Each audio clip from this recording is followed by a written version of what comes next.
We get into the Rome subway system, the metro, and take a short ride over to the other side of town where we'll be visiting the Vatican with our other Roman guide, Oriana. So, ladies and gentlemen, welcome in the Vatican Museum, and I remind you that what we now call Vatican Museum was not a museum that was open to the people, but was the Vatican Palace that had to house the private collection of popes, and was once opened only for some dukes, barons, princes and princesses. They decided to open a wing of the Pope's Palace 200 years ago to the people. And that part is now what we call Vatican Museum. We have here a beautiful pine cone, which is a Roman fountain. That was a beautiful fountain used in the Roman times. We didn't see very well, but there are little holes. So little jets of water came out from the little holes of the pine cone, because these were made by the ancient Romans 2,000 years ago. Leonardo da Vinci, he was another inventor, scientist, also artist. He was invited in 1500 to come here to the Vatican to work for popes, together with Michelangelo and together with Raphael. But look what we have today, a beautiful statue. This is a Roman statue. This is an athlete that is cleaning himself, is washing himself. So, ladies and gentlemen, for those who like wine, here is the god for wine, Bacchus, with holding grapes, and is a beautiful Roman statue in marble. Even the floor is a work of art inside the Vatican Museum with these Roman mosaics.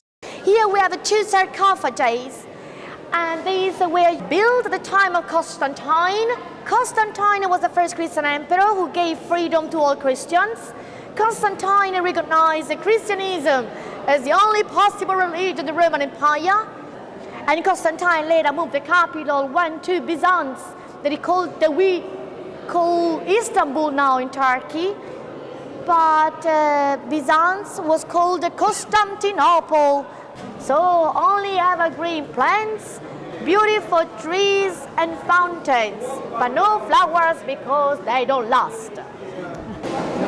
I want to explain you the Sixtine Chapel before entering, also because the Sixtine Chapel is the Pope's private chapel and we are not authorized to speak inside.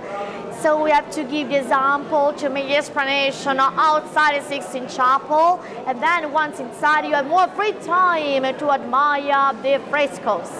This is how the Sixtine Chapel looks like, built 500 years ago for the wish of the Pope Sixtus. We call Sixtine Chapel after the name of the Pope Sixtus, who built this chapel 500 years ago. The Pope Pius IX is represented on the main wall while he's announcing the dogma of the Immaculate Conception. With that dogma, the Pope Pius IX recognized the Virgin Mary out there as the only woman free from original sin. Raphael included some portraits of his friends and relatives in his famous School of Athens fresco. And his uncle, Bramante, with a red mantle, is teaching the pupils and students and making a drawing. Oh, but we have another person very important, which is represented right below the arch.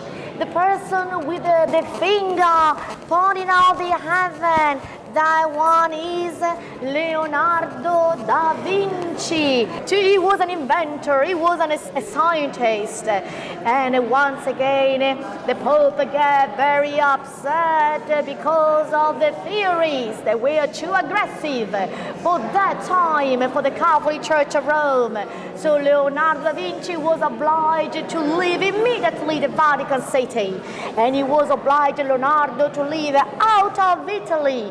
He went to France, where he worked for a French king. This one is the largest Catholic church in the world. We put here on the floor the measures of the other basilica. Here, for example, is the Basilica of St. Paul in London. Will fit perfectly in this area, just up to this line. Unfortunately, the statue was damaged by a crazy person, so that crazy person destroyed the nose of Jesus and the legs of Jesus, so the statue had to be put behind the glass to avoid people from touching that statue. But you can take pictures if you want, you can take photos if you want, and then we continue on the other side. We can also say that this is a mausoleum of St. Peter, the first pope, and a mausoleum of the other popes. The popes were all buried in here. But let's go closer to the altar to see the beautiful columns made out in bronze. The bronze comes from the dome of the Pantheon. The best preserved Roman temple that we have is the Pantheon. The Pantheon had a dome that was covered with bronze, but the Pope Barberini authorized his artist Bernini as well to fuse the bronze leaves of the dome to make the canopy and the liquidal spiral columns in this altar. Oh, service is starting. That Egyptian obelisk is 3,500 years old. Brought it here to Rome as a trophy of war to decorate the circus of Nero. Arrivederci, goodbye to everybody.